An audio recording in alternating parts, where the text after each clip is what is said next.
네, 안녕하세요. 오늘 말씀은 요한복음 1장 35절에서부터 51절까지의 말씀입니다. 오늘 35절 말씀은 또 이튿날이라는 말로 시작을 합니다. 그러니까 요한복음 1장에서는 29절, 36절, 43절 이렇게 세 번의 이튿날이 등장을 합니다. 그러니까 이 세 번의 이튿날은 2장 1절에서 사흘째 되던 날 이렇게 표현이 바뀝니다.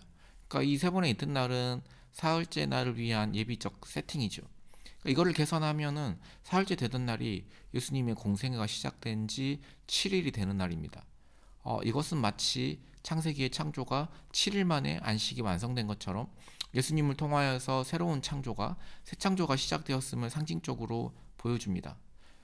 1장 1절이 태초에 말씀이 계시니라 라는 말씀으로 시작하는 것도 그렇고 창세기에서 저녁이 되고 아침이 되니 이는 몇 번째 날이니라 라는 반복된 문구가 등장했던 것처럼 요한복음도 의도적으로 그렇게 서술하고 있다는 것이죠. 사흘째 되던 날이 가나의 혼인잔치가 또 기록되어 있는 것도 의미심장하죠. 그러니까 새 창조의 역사로 참된 잔치와 그런 안식을 만들어 가실 것을, 그리고 그 새 창조의 역사는 십자가에서 죽으시고 사흘 만에 부활하심으로 이루어질 것을 암시하고 있습니다. 그러니까 오늘 본문은 두 번째 이튿날인데 제자들을 부르시는 장면입니다. 요한의 제자 두 사람이 예수를 따르고 그 중에 한 명이 베드로의 형제 안드레였죠. 그리고 시몬 베드로를 만나시고 베드로를 만나자마자 장차 게바라 하리라 하면서 이름을 바꿔 주십니다. 그리고 빌립과 나다나엘을 만나십니다. 나다나엘을 보시면서 독백처럼 보라 이는 참으로 이스라엘 사람이라 그 속에 간사한 것이 없도다라고 말씀하십니다. 그러니까 나다나엘에게 그 말이 들렸던 것 같아요. 자신을 아느냐고 되묻습니다. 예수님은 빌립이 그를 부르기 전 그가 무화과나무 아래에 있었던 것을 보셨다고 대답하십니다. 이것은 구약의 배경에서 이야기가 전개되는 거예요. 그러니까 스가랴서 3장 10절 같은 말씀, 만군의 여호와가 말하노라 그날에 너희가 각각 포도나무와 무화과나무 아래로 서로 초대하리라 하셨느니라. 그러니까 스가랴서의 이 예언은 장차 메시아가 오셔서 죄악을 제거하신 후에 이스라엘에 임할 평화와 어떤 번영 그리고 참된 안식의 시대를 상징합니다. 그러니까 유대인들에게 무화과나무 아래에서 서로를 초대하는 것은 어떤 메시아적인 안식과 평화가 실현된 상태를 의미하는 관용구였다는 거죠. 그러니까 나다나엘이 무화과나무 아래에서 무엇을 하고 있었는지 요한복음에 기록되어 있지 않지만 예수님의 주고받는 이 대화를 보면은 아마도 선지서의 그 약속의 말씀을 연구하면서 메시아를 기대하고 이렇게 고대하고 있었던 것 같아요. 그러니까 나다나엘은 무화과나무 아래에서 보았다는 예수님의 대답을 듣고 깜짝 놀라서 이렇게 이야기합니다. 랍비여, 당신은 하나님의 아들이시오, 당신은 이스라엘의 임금이로소이다. 예수님은 나다나엘을 보고 참 이스라엘 사람이라고 하셨는데 나다나엘은 예수님을 보고 당신은 하나님의 아들 그리고 이스라엘의 임금이로소이다 라고 고백하지요. 그러니까 이 둘의 대화는 굉장히 신비롭습니다. 이신점심의 이런 대화라고 할 수 있겠습니다. 아무튼 나다나엘의 고백을 들으신 예수님은 그의 믿음을 확인하시고 더 큰 일을 보리라고 약속하십니다. 그리고 마지막 절 51절 말씀 제가 읽어드리겠습니다. 또 이르시되 진실로 진실로 너희에게 이르노니 하늘이 열리고 하나님의 사자들이 인자 위에 오르락 내리락 하는 것을 보리라 하시니라. 가만히 생각해 보면 이 그림도 우리가 어디서 많이 본 그림 아닙니까?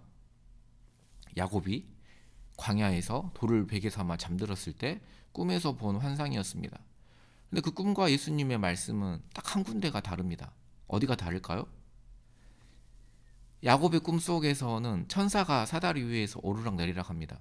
그렇지만 예수님의 말씀 속에서는 사다리가 아니라 인자, 그러니까 예수님 위에서 오르락 내리락 합니다. 그러니까 흔히들 구약을 신약의 그림자라고 이야기합니다. 그림자는 명확하지 않지요.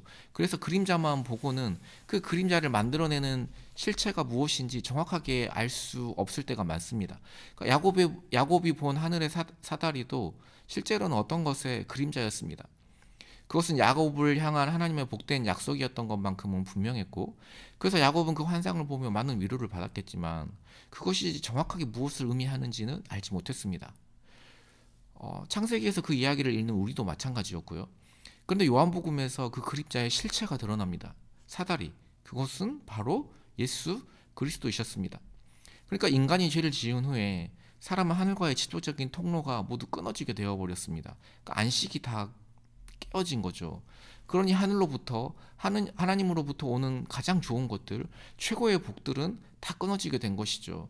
그래서 하늘에서 땅으로 좋은 것이 내려오기 위해서는 그 하늘과 땅을 이어주는 다리가 필요하게 되었습니다. 이것을 뭐 좋은 것이 아니라 관계라고 말해도 될 것 같아요. 사다리가 필요하게 된 것입니다. 야곱은 사다리만 보았습니다. 그 사다리를 통해서 오르락내리락 하는 천사들을 보면서 하나님께서 자신에게 복을 주시겠다는 사인이라는 것을 알아차렸습니다.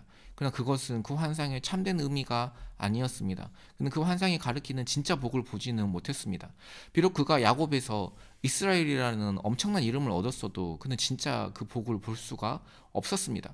그러니까 야곱의 이름을 이스라엘로 바꿔주셨지만 여전히 그는 이스라엘답지 못하게 살았죠. 원래 야곱이라는 이름, 속이는 자, 간사한 자로 여전히 살았습니다. 그러니까 시몬도 하나님께서 그 이름을 바꿔주신 사람들 중에 하나이지만 구약에서 성경 전체를 통틀어서 그 이름이 아주 극단적으로 바뀐 한 사람이 나옵니다. 그가 바로 야곱이지요. 야곱이라는 이름은 속이는 자, 간사한 자라는 의미가 담겨 있습니다. 그런 야곱의 이름을 하나님께서 하나님과 싸우는 자 혹은 하나님과 싸워서 이긴 자라는 이스라엘이라는 이름을 붙여주셨습니다. 야곱은 그야말로 그 이름답게 살아갔던 사람이었습니다. 그의 인생은 거짓과 속임수로 점철되어 있었습니다. 속고 속이는 인생이었죠. 야곱은 말 그대로 간사함의 대명사였습니다. 그런데 하나님께서는 그런 그를 단 한 번도 포기하지 않으셨습니다. 우리가 이해할 수 없을 정도로 하나님께서는 그를 용서하시고 또 용서하셨습니다. 계속해서 약속을 주시죠. 그리고 아직 변화되지도 않은 그에게 하나님과 싸우는 자, 하나님과 싸워 이긴 자라는 이스라엘이라는 이름을 붙여주셨습니다. 그래서 하나님께서 야곱 안에서 새롭게 될 참된 이스라엘을 기대하셨기 때문입니다. 야곱 안에서 하나님의 마음을 기쁘게 할 참 이스라엘을 보셨기 때문입니다. 그러나 이스라엘 백성들도 마찬가지죠. 야곱의 후손인 이스라엘 백성들도 전혀 이스라엘다워지지 못했습니다. 간사한 자, 속이는 자들의 자손들이 이스라엘이라는 영광스러운 이름을 얻었지만 전혀 신실하지 못하고 자신의 이익에 따라서 이리저리 흔들리는 하나님을 배반하는 일을 밥 먹듯이 하는 그런 야곱처럼 살았습니다. 그런데 그의 후손 중에 진짜 이스라엘 사람다운 이스라엘 사람, 그 속에 간사한 것이 없는 사람 나다나엘이 나타났습니다. 이제야 비로소 보아야 할 것을 보게 될 사람이 나타난 것입니다. 근데 예수님께서는 그에게 진짜 그림을 보여주시겠다고 약속하시는 것입니다. 사다리는 그림자였습니다. 진짜는 예수 그리스도였습니다. 야곱의 사다리는 예수 그리스도의 십자가, 바로 저 하늘과 이 땅을 잇는 유일하고 참된 사다리임을 알려주는 표지판이었던 것입니다. 근데 오늘 말씀을 보면 좀 이상한 것을 발견하게 됩니다. 근데 예수님께서 나다나엘에게 더 놀라운 것을 보게 될 것이라고 말씀해놓고 정작 그것이 무엇인지를 알려주실 때는 진실로 진실로 너희에게 이르노니라고 듣는 이들을 이렇게 바꾸고 계신다는 것입니다. 그러니까 처음 시작은 나다나엘이었습니다. 그러나 예수님은 참 이스라엘 사람이 나다나엘 한 사람에게서 끝나지 않을 것을 아셨습니다. 비록 지금은 참 이스라엘의 사람과 모습과 거리가 멀어 보이는 제자들 역시 참 이스라엘 사람이 될 것을 내다보고 계셨습니다. 그래서 예수님께서는 나다나엘에게 주셨던 그 복된 약속을 예수님을 따르는 제자들에게까지, 그리고 오늘날을 살아가는 제자들인 우리들에게까지 확장시키고 계시는 것입니다. 이제 우리의 눈앞에는 예수 그리스도의 십자가가 놓여 있습니다. 있다가 없어지는 사다리가 아니라 하늘과 땅을 영원히 이어주는 예수 그리스도의 십자가가 놓여 있습니다. 그 십자가가 바로 우리를 위한 모든 참되고 좋은 것들의 유일하고도 확실한 통로입니다. 우리에게 필요한 모든 선한 것은 다 그 십자가를 통해서 우리에게 주어집니다. 우린 이것을 믿고 여기에 의지해서 살아가야 합니다.